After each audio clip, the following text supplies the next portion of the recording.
one is not too bad, but it's got a crack there. This is a 3mm carbon fiber bottom plate of a clone QAV210. This one is the worst. This one has a big crack here, and this one not too bad. They all flex. Oh, this one flexes a lot. Whoa, look at that. That's bad. Big crack here. You might not see it, but it's there. However, if we take a 4mm bottom plate,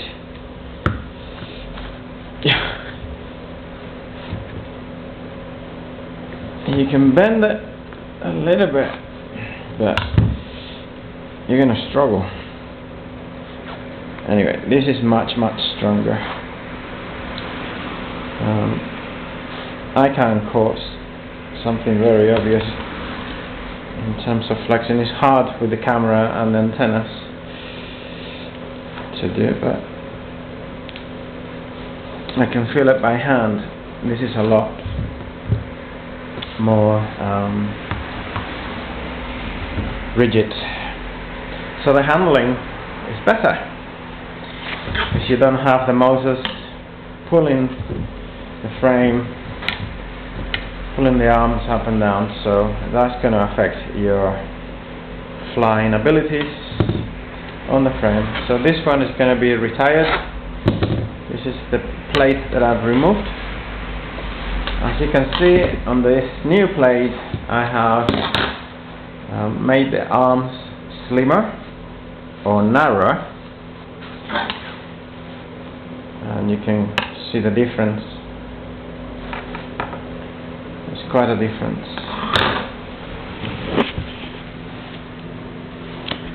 So hopefully, while testing this frame with this super powerful Emax RS2205, 2300 RPM, it was just brutal, lots of power. However, I'm going to put back these slightly smaller and lighter RCX motors. Side by side, you'll see they're not as fat. The RCX is a very good motor. This is the I don't know if this is going to focus. Anyway, 2300 kV, 2205 as well, 2350 kV. These are my favorite motors because they are light, yet they give plenty of thrust, and revs is it brakes really well as well. Braking. They're not. If you hit tarmac and hard objects with them, you will damage them because the bell is not bulletproof. But they're not too expensive. UK GBP is about £8, I think. Anyway, about $12 per motor. So if you need to replace them, it's not the end of the world. I have spares, so that set is going to go back. And this one's the Emax. I'll put them to one side for another project. I don't know what yet. So yeah, I've got some work to do. Put the motors back on and find some. Let me put the light above here. I need to find some arm and motor protectors that are not too draggy or heavy and too tall. I have some here on my stockpile of 3D parts that I need to see whether I have what I want. I want something that is kind of like this, but also is a little bit taller like this. These ones don't cause a lot of drag because they're pretty slim and not too tall, so they protect the motor against mud. If it wasn't for these things, I would have damaged many more motors than I have. As you can see, they have impacts that otherwise the frame would have suffered, or the motors, or both. One of them is missing because it's broken, and I had this temporarily.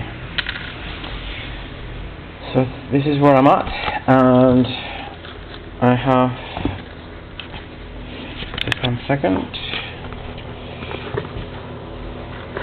the new battery for my goggles has arrived.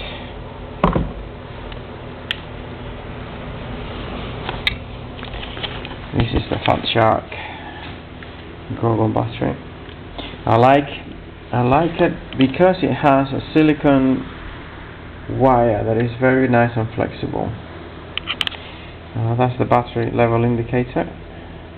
It's full, but it's rather big, and I find it a bit awkward sitting on the side of my head. Also, because of it, I get a little bit of light coming in through this eye cup on this side. So I'll see what I do about this. Maybe I'll use the long lead and connect the battery, keep the battery in my pocket. I don't know, something to look into as well. Yep, and my charger is over here, charging a bunch of batteries. These Drone Labs 1500s are amazing value. I have to shrink wrap them on another layer of shrink wrap, because the one that they come with is too thin, and if you crash a little bit and they get a little bit of abuse, the original black heat shrink cracks, as you probably see here inside. You can see the original crack in there, a little bit here, this one not too, oh yeah, this one over there, a little bit here, oh yeah, this one you can really see, you can see the cracking inside. So I told Radio C about this, but they don't seem willing to put thicker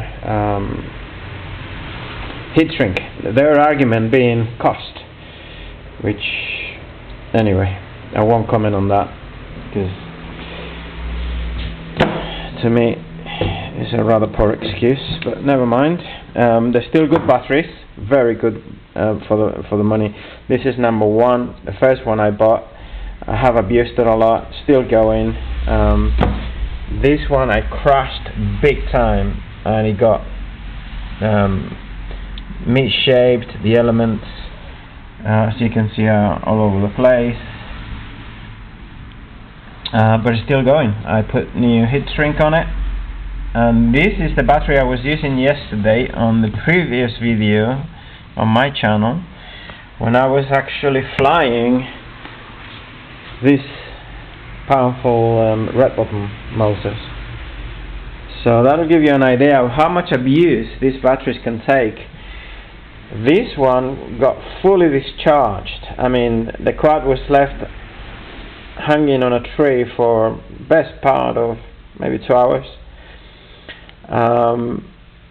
So it got over discharged. I managed to charge it again, and it has been going fine since as well. So pretty amazing that they can do that. This is the 2000 milliamp 2S battery that I have been using for the last 2 years on the goggles, and it's already showing signs of it's puffing a little bit, because it has always been charged and not fully discharged really. So this one is gonna have to be thrown away, recycled soon, because it's not very good. And this is the state of my bench at the moment. That's pretty much it, I think. Anything else to comment on? I'm loving these thinner arms or narrow arms. I don't really want to put motor protectors, but if I don't, and I tend to crash a lot, I get carried away sometimes, and I just crash many times per session. If I don't put something like this, I'm going to spend a fortune in motors, and probably the end here will get damaged as well. Contrary to what I thought, the antenna at the back here for the video transmitter is working really well. One would think, well, it should be vertical, it should be higher and so on, but actually it works really well. No problem having the receiver antennas out of the way here. When I had the antennas for the receiver with tubes on this behind the camera, sometimes they would get tangled with the propellers on crashes and brake as well. So far this is working really well. And you might see here these orange rings. They're actually pieces of silicone tubing used in the hobby, and that's to isolate the Lux flight controller, which is inside this little case here, together with the receiver. Both are there, because the Lux seems to be a bit sensitive to vibrations more than other flight controllers with other sensors.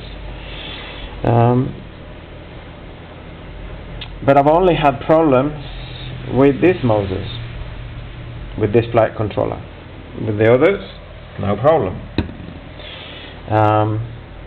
In fact, I had been flying without these rings with those motors, RCX motors, for a long time.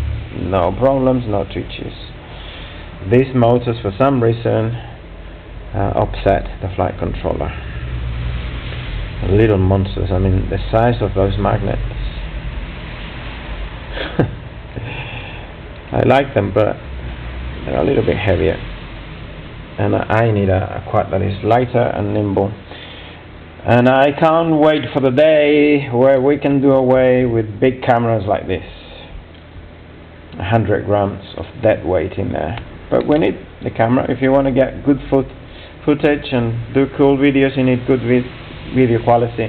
And I'm afraid the Mobius is not good enough for me anymore. This is much better. That's the standard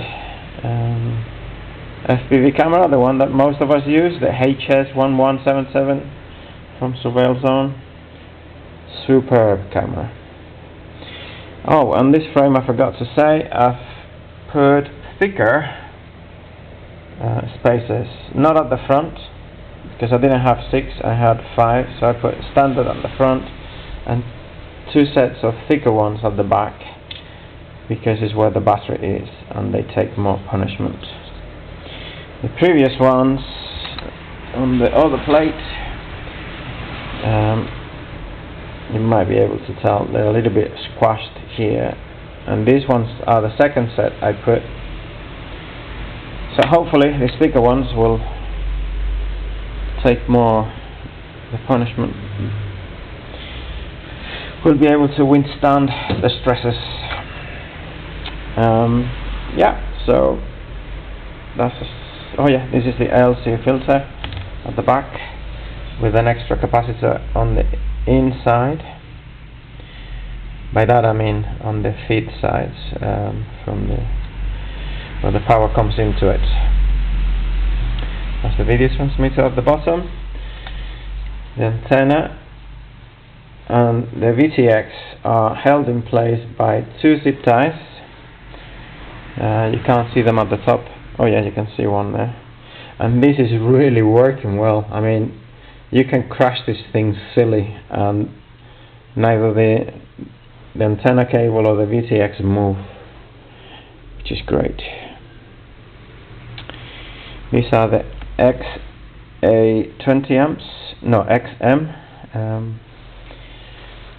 DYS, I think. Super, very good speed controllers. And that's me for now. I'm going to make myself a cup of tea and have some lunch. Catch you later, guys.